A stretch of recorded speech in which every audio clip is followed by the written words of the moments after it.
Now we are entering the second subsection of this part of Chapter 3, Hilbert space, inner product, and Hermitian operators. Up to this point, in the previous subsection, we have already discussed operators, expectation values, and measurement. We introduced the position operator, the linear momentum operator, and the kinetic energy operator, and we also wrote down the general expectation value formula. So far, the emphasis has been mainly physical and computational, such as how do we represent observables and how do we calculate their averages. But now we need to pause and ask a deeper question. What mathematical setting makes all of this possible? When we write a wave function, take overlaps between two wave functions, normalize a state or a wave function, or say that two states or wave functions are orthogonal, we are already using ideas that belong to a certain mathematical structure. In this subsection, we begin to make that structure explicit.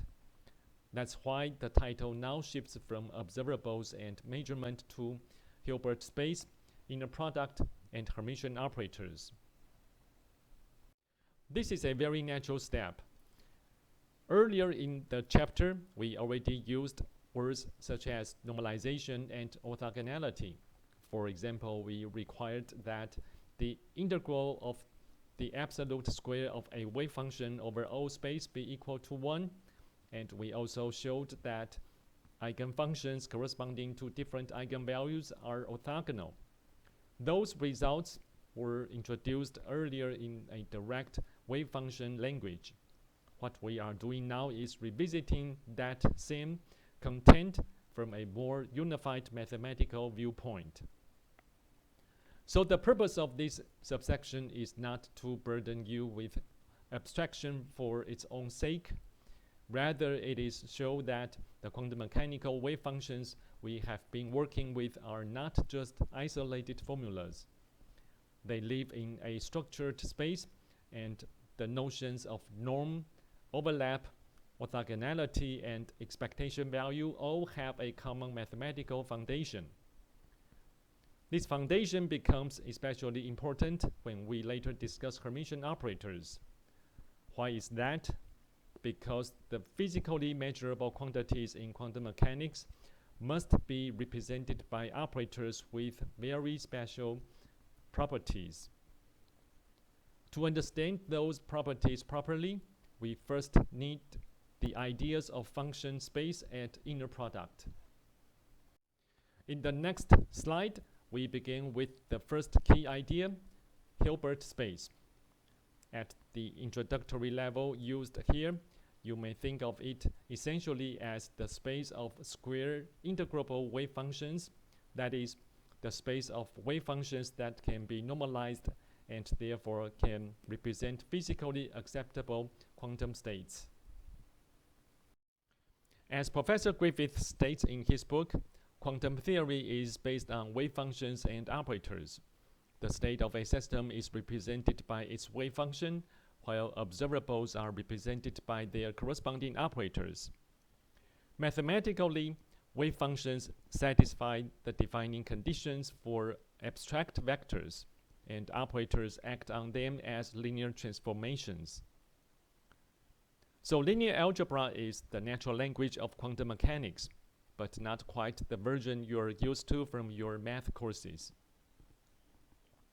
In quantum mechanics, the vectors are usually wave functions, that is, actual functions of position or other variables. These functions live in an infinite dimensional vector space. Unlike the finite dimensional spaces you're familiar with, where any vector can be fully described by a linear combination of vectors in some chosen, finite-sized orthonormal basis, here things are more subtle. The space is infinite dimensional, so expansions often involve infinite series, and we have to be careful about convergence and completeness. Now let's introduce the idea of Hilbert space.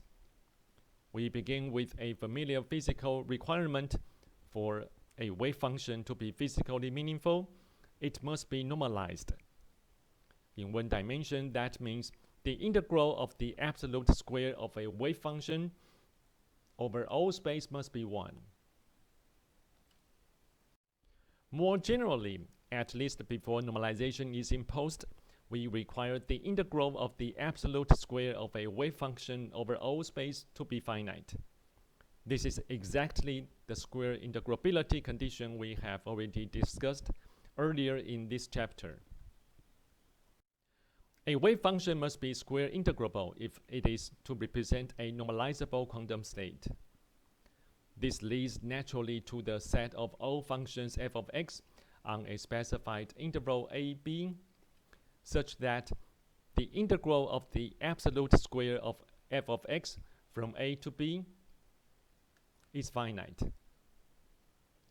This set constitutes a vector space L squared AB, which physicists call it Hilbert space. For us, the limits a and b will almost always be plus minus infinity, but here we might keep things more general at this point. If you later study mathematical physics in greater depth, you will learn that the full mathematical definition of a Hilbert space includes not only a vector space structure, but also an inner product and a completeness property. However, for our present purposes, the most important working idea is very simple. Wave functions live in Hilbert space. Or, in other words, Hilbert space is the space in which physically acceptable wave functions live. That is what you need to remember from this page. And why is this important? Because in quantum mechanics, the wave function is not just any arbitrary function. It must belong to a class of functions for which normalization, orthogonality, and expectation values all make sense. If the function were not square integrable, then in general, it could not be normalized, and the probability interpretation would fail in the ordinary sense. So when we say wave functions live in Hilbert space, we are saying that the possible states of a quantum system are not described by arbitrary expressions. They belong to a structured function space in which inner products can be defined and finite norms exist.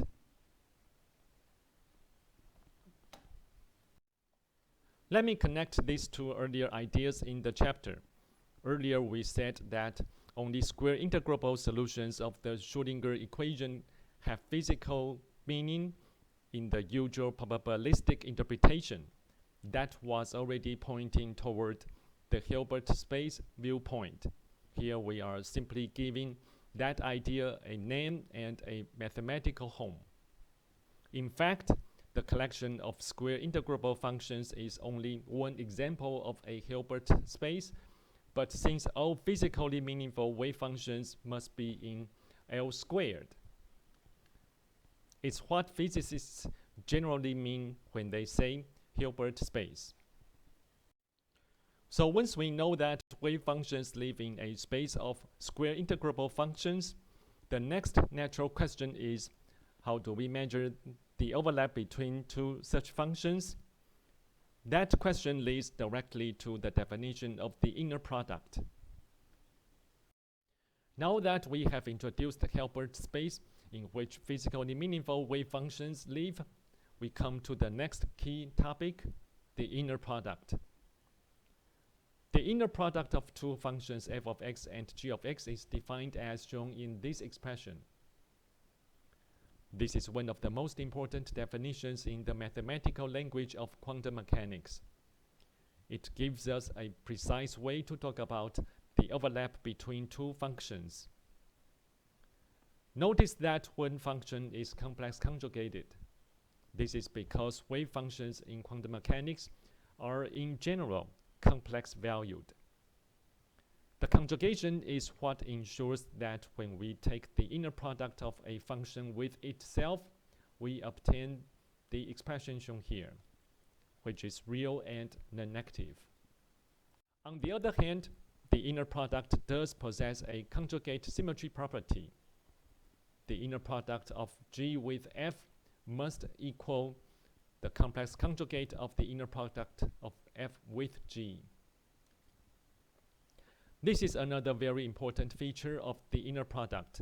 It tells us that if we reverse the order of the functions, the result becomes the complex conjugate of the original inner product. Now let's look at the three key consequences listed on the slide. First, a function is said to be normalized if the inner product of the function with itself equals 1.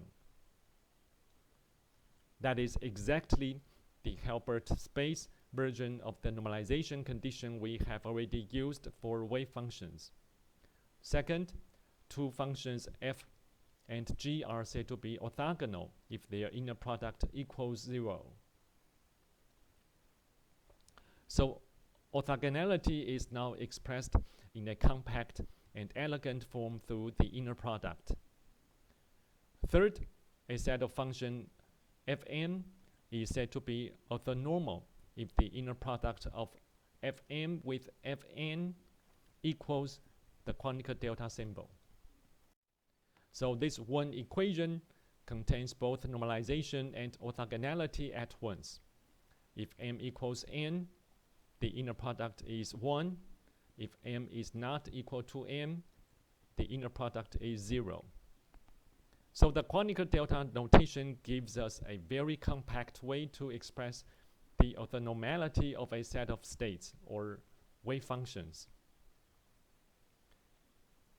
These are not entirely new physical ideas. In fact, we have already met normalization and orthogonality earlier in the chapter. What is new here is the unified mathematical language used to express them. And this language is exactly what we need for the next topics. So once inner products are available, we can begin to define more advanced operator properties. In particular, the idea of an adjoint operator is defined with respect to the inner product, and a Hermitian operator is an operator that is equal to its own adjoint. So today's page is really laying the groundwork for those next topics.